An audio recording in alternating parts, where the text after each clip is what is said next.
The Night Comes Out presents The Last Broadcast.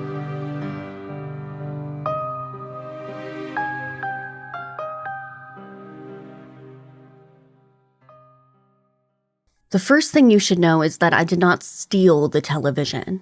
It was abandoned. The entire fucking town had been deserted since the 60s, for crying out loud. Anyway, I'll get more into detail about that later.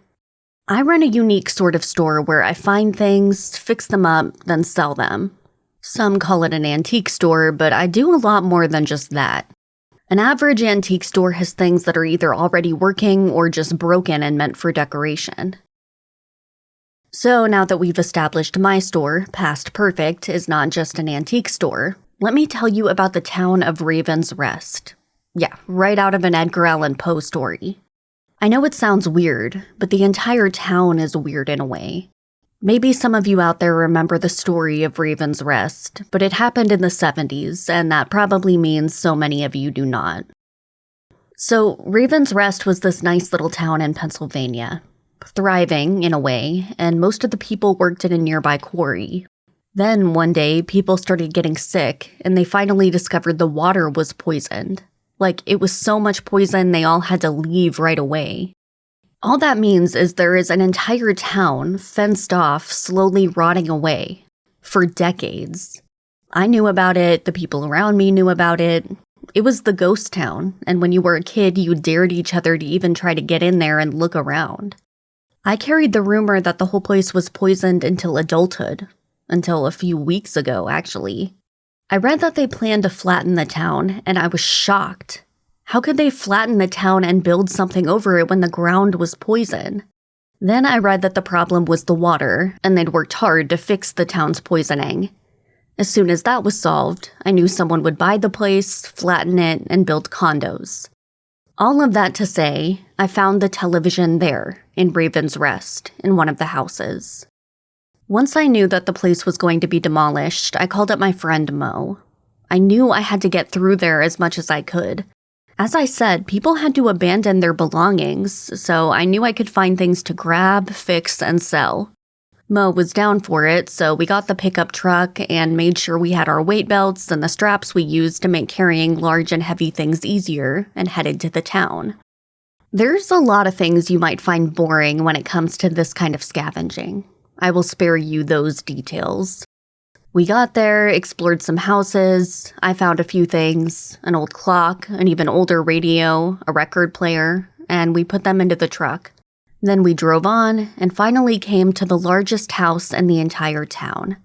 This was quite the house. I don't know who lived there, but it was huge. 3 floors plus a basement. The lawn surprisingly wasn't as overgrown as the others. It was kind of freaky, like maybe ghosts were still out there doing gardening and mowing the grass. The house's windows were broken, but otherwise it was in pretty good shape from the outside. Once we got inside, we found that this was a facade. The second floor had collapsed into the first in a few places. Somehow there was junk piled up everywhere. I wondered if kids or other people were using it for doing drugs, making out, having teen sex, and as a kind of garbage dump. Most of the trash piled up there didn't match the house's abandonment date. Fortunately, Mo and I, who had experience with this sort of thing, had gloves and masks. We did not have full hazmat suits, but we did our best to keep our flesh covered so there was less likelihood of being scratched or cut. In more than one instance, we discovered that these homes had been used as drug dens and remained littered with old, used needles. We found the television in the basement. Mo and I spent some time upstairs, but the stairs leading to the second and third floors were very rickety and dangerous, so we didn't really get up there. Downstairs, on the first floor, it was just junk. It took a moment to find the door to the basement and had to clear away some junk, but once it opened, it was right out of a haunted house story. Even with the masks on, we could smell how old and musty it was. Cobwebs hung from the ceiling, and you could tell that even from the top of the stairs.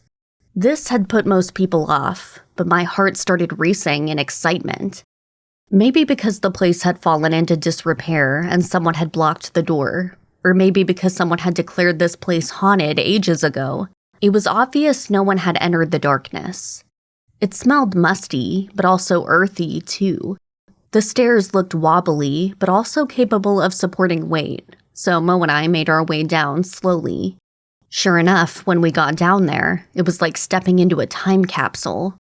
Someone had once finished the basement. Against one wall was an old oak bar, now covered in mold. There were still bottles and glasses on the wall behind it, but the liquor in each had turned into muck ages ago. There was an old rotting sofa with weeds growing out of holes in the back and along the armrests. Then, against the wall, was my prize. It was a cabinet television. Made from wood, and with the cabinet doors closed at the moment, it looked in pristine condition. I could not, from the stairs, see any mold or wear on it. It was also quite large, unusual for the time of its manufacture and use. I guessed it was the 50s, but I wasn't sure if it was early or late. For the time, the screen on this one must have seemed gigantic. "Would you look at that?" I asked excitedly and ran down the last few steps and over to the cabinet. I knelt down and slowly opened the doors. Sure enough, there was a 12-inch screen. The knobs and buttons were all there, and no animal jumped out at me for disturbing their nest. I gently touched the screen, which had a green tinge to it, and then the controls. No remote control for this one. I was dying to dig into the guts in the back and see if there were any working vacuum tubes and if all of the wires were there. "We have to take this," I said. Mo just nodded. "I don't think it's gonna work." "Well, no, but that's kind of my thing," I replied. "I take these old things and mess with them until they work in some fashion. I mean, all of the TV signals went digital years ago, so even if it worked, it wouldn't pick up any broadcasts." "Hey, whatever you want to do," Mo said, already affixing the straps underneath the television. "Just be careful with this," I said, whispering in reverence. "I haven't seen one of these in this kind of condition in ages. It's going to be heavy as fuck and brittle in a lot of ways. Let's try not to ding it." We got the straps under it, and the fucker was really heavy. I mean, this felt like 2-ton weights, and getting it up the stairs was a chore I would not recommend. Also, given how fragile it was, we had to carry it up those stairs and through that chaotic house like it was a bomb. Somehow, we got it to the truck and strapped it down. I had completed my work for the day, but spent a little more time exploring other houses. There wasn't much worthwhile anywhere else. I was dying to get the television home and start poking around to see what worked and what didn't. See, there was a market for stuff like this. Many people had taken old TVs and updated the interior to accept the digital broadcasts of today, and even installed a kind of flat screen in there, while maintaining that bubble-like screen that the old TVs had. It was a real conversation starter for most people, and I was dying to dig in. I got back to my shop and had Mo help me lift the television onto my workbench. I adjusted the chair so I could look right into the screen. Mo hovered for a moment until I paid him for the help, and then I went back to my workbench. I gathered up my tools and went back to the TV set. I studied the front, did some cursory cleaning on places that needed it. Then I opened the back. I was half expecting this to be the time some animal would jump out at me, but instead I gasped for a whole different reason. I gasped because the interior of this television looked almost brand new. I had expected the vacuum tubes to be black and burned out ages ago. I had a basket filled with tubes next to me. Sure, I had one that would work, but these were all pristine. The wiring I expected to have corroded and broken apart into a million pieces, but other than some slight yellowing on parts of the wiring that would have normally been white, it was all perfect. "I'll be goddamned," I whispered. I did some checks of the wiring and found that a current could run through it. It would not burst into flames if I plugged it in and turned it on. I studied the cord that ran to the wall, expecting to find parts where rodents had chewed through it. Nope. All perfect. Now I felt excited. I plugged the cord into the wall. I walked back to the TV set with anticipation.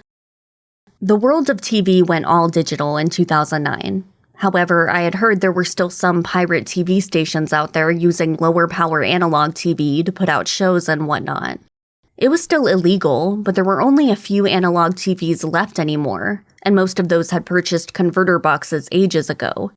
In short, I was not expecting to get much. Also, this damn set was from the time when people had huge antennas on their rooftops, so there weren't even a pair of rabbit ears. My plan wasn't to sell this for standard TV use or its intended purpose. I had planned to rip most of the guts out, save most of that for spare parts, add a digital screen, and put a dome-like piece of glass over it, disguise the flat screen, and then bingo, it would be an interesting conversation for some diehard for their next party. I sat down with eager, shaking hands in front of the set, and I turned the on-off knob. There was a satisfying click, and then the sound, high-pitched, right into the ears as the tubes and wires kicked into life. I lingered, poised to react if things went wrong. That did not happen. Those old tubes take a long time to fire up, but they did. I watched the screen while waiting, questioning the picture tube's functionality, age, and condition. However, to my delight, the screen did pop to life and began to glow right in my face. Ha! Ha ha! I yelled. I even clapped my hands. Unbelievable! It was static, of course, as I thought it might be. Still, it was working. I rummaged around in my room and found an old pair of rabbit ear antennas. I managed to hook it up to the ancient TV and set them atop the cabinet. Then I began turning the channels. Static, static, static, static. All of the major VHF channels were just static. That made sense, as those would likely be owned by the big broadcast company. So I flicked over to the UHF channels. I began flipping through those. Static, static, static, static, but with an image. Well, hello there, I said, the smile on my face as wide as possible. Did I just find me a pirate station? I could just barely make out an image. It was a static image, if you can pardon that weird pun, and I couldn't make much out. I immediately began adjusting the gain and the set itself. Those old over-the-air TV sets allowed you to try and fine-tune the signal so you could get them in clearer. To my amazement, the image did get clearer the more I adjusted. It was like diffusing a bomb, at least to me. I moved those knobs so slowly, and whenever I went too far and the image went sideways, I adjusted them back the other way. Slowly, the image took shape. When it did, I sat back and stared. Huh, was my brilliant reaction. It was in black and white, of course, but it was also what appeared to be a living room. There was the sofa, the easy chair, the coffee table. In the background was a dining room table. There was an oval carpet on the floor of the living room and a bookshelf off to the left. The angle of the image was high up, just above the heads of the people. Yes, there were people there too. They all wore clothing reminiscent of 1950s mannequins. The dad read a newspaper and had a pipe in his mouth in the easy chair. The mom, her hair piled quite high on her head, was in a perfect dress, complete with apron, and doing what appeared to be knitting on the sofa. Sitting on the floor cross-legged, as if watching this very television, was a young boy with a white shirt, hard to tell on a black and white TV, I know, and a crew cut. He had a big smile on his face. Finally, sitting on the floor beside the coffee table was a young girl with her hair in pigtails and also wearing a dress. She held a doll in her hand. It was so stereotypical I nearly laughed. I leaned closer to the screen. Was this a painting? A photograph just held up in front of a camera from somewhere? There was something off. Something about the people there just seemed weird. I shivered and adjusted the image a bit more. I was trying to discern more of the image. Something else, but there was nothing. I decided it was a pirate broadcast and this was some kind of placeholder. Maybe at different times this vanished and an actual TV show appeared. I wished at that time I knew the schedule for that because I would have liked to have seen it. I decided that it must have been an old photograph or a drawing or painting, and that was why it was somehow just weird. The proportions or something seem off, I whispered. It just looks weird. Damn it, I wish I could describe it better. My test was done, and since it was creepy, I turned the dial and shut off the TV. The image vanished into a tiny white dot and then disappeared. I felt much better about the whole thing instantly and set about cleaning up the rest of the TV. I got lost in the task and was soon whistling. The next day, I was excited to get back to work. I had spent a lot of time with the TV the night before, so I looked at some of the other things I had picked up. A few of them turned out to be junk, broken and battered beyond repair. However, a few of the items I felt I could salvage, maybe turn into something else like a planter or some kind of wall art. One never knew what people who like to buy these things would think or do with the stuff they bought. It was just after lunch when I finally returned to my prize. I was so excited. I wondered if maybe the pirate station might have some actual programming on. I sat down on my bench, opened the door, and turned the knob. Once again, it took a few moments, but then the screen came to life. It was the same image as I had seen the night before. I admit something instantly creeped me out, and I was more than a little disappointed. However, just like the night before, something about it grabbed my attention, seemed to force me to look closer, deeper. Something was different. I could now see more of the house. I could see the dining room table more clearly. I could see a window back there and the flowers growing in a box beneath those windows just beyond. I could see the archway on the right side and into the kitchen now, the old 1950s appliances partially visible. I said to no one. Maybe they had done a broadcast the night before, and now the image, the photo or painting, was back in front of the camera, but closer or focused better. I leaned down and studied it a bit closer. Of course, with most TV sets, especially ones this old, the closer you got, the less you could see. I leaned back and studied the image again. Yes, I could definitely see more of the house. The family was still in the same spot they had been. Wait. No, that wasn't quite the case. I leaned forward again, losing the definition. I adjusted myself so I could be as close as possible and still see. The daughter's head had moved. Just slightly. She was no longer looking at the doll in her hand. Instead, she had tilted her head a bit, and her eyes, well, were looking right at me. Well, of course, they were looking at whatever camera had taken that image, but it appeared like she was looking straight at me.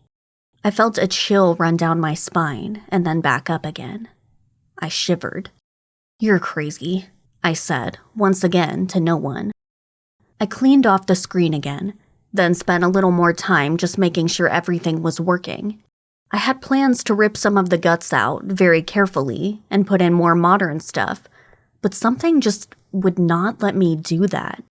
I was now fascinated by the possibility that there was a pirate TV station nearby, something that would show something. I debated whether to keep the TV on. The set was so old I didn't want to burn out the tubes or anything, but I also was hoping to catch something happening on the pirate station. I decided to leave it on while I worked, but that I would stay nearby and make sure it wasn't overheating. I turned my attention to an old radio I had found. I took out the guts, added some Bluetooth stuff I had around, and soon it was an antique-looking radio with Bluetooth capabilities so someone could use it at their next party. My next object was the really old record player. Adding some Bluetooth to that was also a popular thing these days. You could also add a USB port and make it so you could convert old vinyl records into MP3s. This was going to take some doing and a lot more work, so I was quickly involved with all of that. At some point, I leaned back and cracked my back, removed the magnifying glasses I had been wearing to do some soldering and wire work, and rubbed my eyes. I turned around and gasped. The image had changed again. It wasn't a lot. Just like before, if you didn't know what to look for, you could miss it.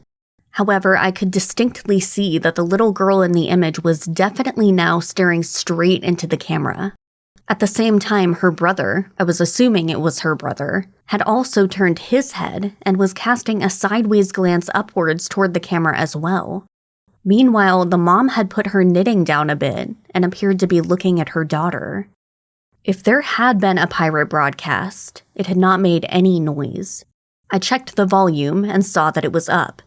Yesterday, the speakers had exploded with white noise from the static, so I knew they worked. I suddenly got the very distinct feeling that the people in the image knew I was there, and they were looking at me. You are losing it, Jesus. Stop trying to scare yourself, idiot. Still, I got closer to the TV. I got as close as I could without it becoming all pixels and nonsense. Yeah, there was no doubt about the fact the figures in the image had moved. It was creepy as fuck, I gotta tell you. The sister's eyes bore right into the camera. It made no sense, of course, that there would be a camera, unless this was a static image someone had in front of a goddamn camera. Her eyes bore right into mine, and she did not look happy. In fact, she looked rather pissed off. I shivered from my head to my toe. I walked over and turned the TV off. Fuck this thing. I would not let it creep me out. In fact, damn it, I was going to rip its guts out now, use what I could for spare parts, and start modifying it. I walked over to my tool bench and grabbed the tools I would need, turned toward the TV. When I looked up, I was sitting on the stool, open-mouthed. The TV was on again, and the tools I had grabbed were on the table. The creepy image was there, only this time, now the son and daughter were both looking at me, and the wife had turned her head too. The dad had also lowered his newspaper, but he appeared to be looking at his family, and not me. What the fuck? My head was buzzing. I felt as if I had been on a bit of a bender. I stood up and immediately almost fell over. I cast another glance at that creepy image, and once again shivered. I grabbed my tools again, and this time started walking around the table to the back of the TV. When I came to, it was 3 hours later. In fact, the sun had gone down, and my shop was very dark, save for the light of the television screen. The buzzing in my head was very loud now. It felt as if a radio inside my skull was tuned between stations. Sure enough, the scene on the screen had changed. Now all 4 family members had turned their heads and were looking straight at me, at the camera. Fuck, it was me. I knew it as sure as I was standing there. They were somehow looking at me. I had no memory of anything that had happened in the intervening hours. All I knew was that it seemed as if I was unable to take the thing apart. There was a desire to do it, but I simply would not be allowed to destroy this thing. Oh, fuck this right off, I said. No, I do not believe in haunted fucking objects like this. I decided to unplug the thing and get rid of it. I know I said I loved it, and I did, but apparently there was something really wrong with it. I unplugged it and then got one of the straps to help me lift the damn thing. It was hugely heavy, and it took me half an hour just to get it up the stairs. I kept having to stop and catch my breath, let my heart rate get back to normal. I finally got it out into the alley and left it beside the dumpster. The earlier rain had wet the ground, and I figured that would start rotting the wood. As soon as I had it there, a thought erupted into my brain like fireworks. Burn it. It was tempting. I could put it into the dumpster and douse it with any number of things that would light. I would leave it burning in the dumpster, a literal dumpster fire. No, that was too much. The garbage guys would come tomorrow and toss it into a truck, and it would end up at a dump. The rats could eat it for all I cared. I brushed dirt off my hands and marched back into my house, up to my room. I crawled into bed and fell asleep almost instantly, relieved I had gotten rid of the weirdness. I would make money on the other things I had brought back from the town.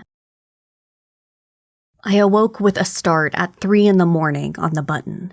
The light in my room confused me. I always make sure my room is completely dark. For a moment, I was unsure where I was, and then I looked at the foot of my bed. I screamed. The TV was there, and the cabinet was open, the plug snaked to the outlet on the wall. The image of the family was there, and all of them now looked right at me, and they had shifted their positions. It looked like the daughter and son were getting to their feet, and the dad had put down his newspaper. He also looked furious, the pipe clenched in his teeth. "No!" I cried out, and then I realized my sheets were wet. A moment after that, I realized my hands and feet were the cause of the wetness. I looked down at my hands. They were scraped, cut, and wet. My feet were muddy. I had gone outside and grabbed the set and brought it back inside, in my goddamn sleep. "Fuck you!" I screamed at the set. The image of the family, still in black and white, did not move. However, I soon realized what else about the image had probably set me off. It was the house. The goddamn house. I realized the house they sat in was the same fucking house where I had found the TV set in the basement. I sat there paralyzed with fear. I had no idea what to do. If this thing had some power over me that prevented me from destroying it and also prevented me from throwing it away, then what could I do? Sure, I could try to burn it, but I feared I would black out and wake up to find my room on fire and my own clothes catching while that goddamn television sat there untouched with the family grinning at me. I slowly got up and out of bed. I grabbed a blanket and a pillow. I decided I needed to sleep the rest of the night and try to figure something out in the morning. I shut my bedroom door and set up a makeshift bed on my sofa. I made absolutely sure my television in there was off, and then laid back down. I woke up to sunlight on my face. I startled awake with a terrible dream of grinning faces with sharpened teeth. I was at least still on my sofa and in my living room. I felt a sense of relief at that. I got up and poured myself some cereal in the kitchen. I kept looking back at the doorway that led to my bedroom. I didn't live in a particularly large apartment, so it wasn't too far out of sight. I could almost feel this tugging at the back of my brain, as if the people within the television were talking to me, trying to get me to walk in there, sit on the floor, and just stare at the image. I ate my cereal and sat at the kitchen table. I was delaying the inevitable. I had to go back into my bedroom at some point. I got up, walked slowly down the hall, grabbed the doorknob, and slowly turned it and opened the door. Sure enough, there was a glow from the TV.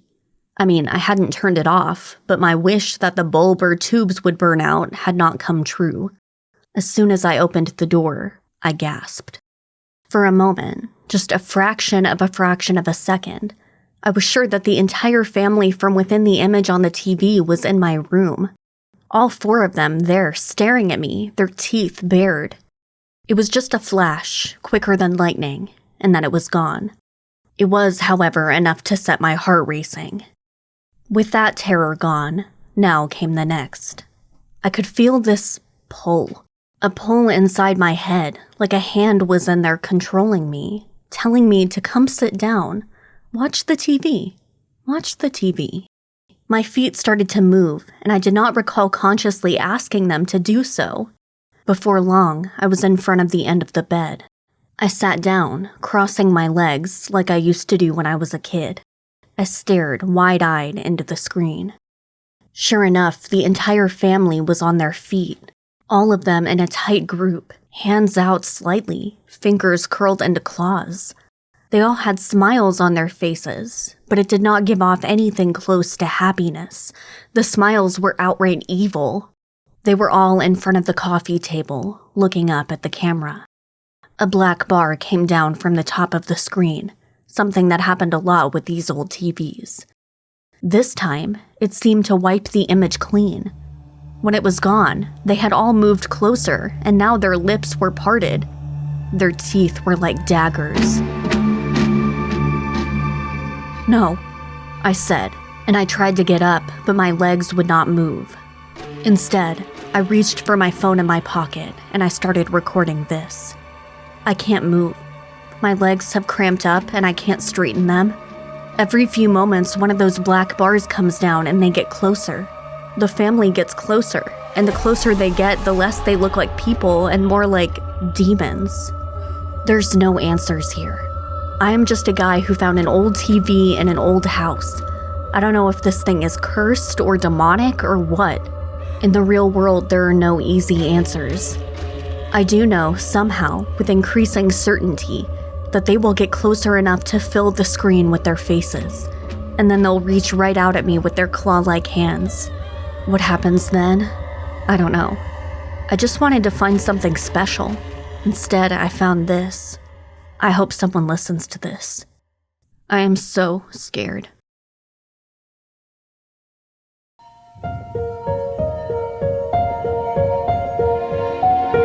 Months later, after not paying his rent in just as many months, his landlord used his key to enter the apartment. He found it sterile, as if his resident had just picked up and left without notice and in a hurry. He never thought this guy would be a deadbeat. He wandered through the living room, then the kitchen.